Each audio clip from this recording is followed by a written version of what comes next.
قرآن میں ایک بات یہ بتائی گئی ہے کہ اس دنیا میں پرابلمز، ڈیفیکلٹیز، آبسٹیکلز، مسائل، مشکلات زندگی کا حصہ ہوتے ہیں۔ اس سلسلے میں قرآن کی ایک آیت اس طرح ہے کہ وَلَنَبْلُوَنَّكُمْ بِشَيْءٍ مِّنَ الْخَوْفِ وَالْجُوعِ وَنَقْصٍ مِّنَ الْأَمْوَالِ وَالْأَنفُسِ وَالثَّمَرَاتِ وَبَشِّرِ الصَّابِرِينَ۔ اللہ تعالیٰ کہتے ہیں کہ ہم تم کو ضرور آزمائیں گے، کچھ خوف اور بھوک سے، اور کچھ مالوں اور جانوں اور پھلوں کی کمی سے، اور ثابت قدم رہنے والوں کو یعنی صبر کرنے والوں کو خوشخبری دے۔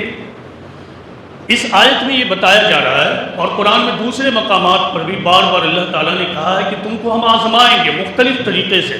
تو اس سے یہ معلوم ہوا کہ زندگی میں ڈیفیکلٹ سچویشن کا آنا اٹ از بٹ نیچرل، یہ نیچرل لا کے مطابق ہوگا۔ اب اصل یہ ہے کہ مسلمان بالخصوص مسائل کے وقت، پرابلمس کے وقت اس کو ریسپانس کیسے کرتے ہیں۔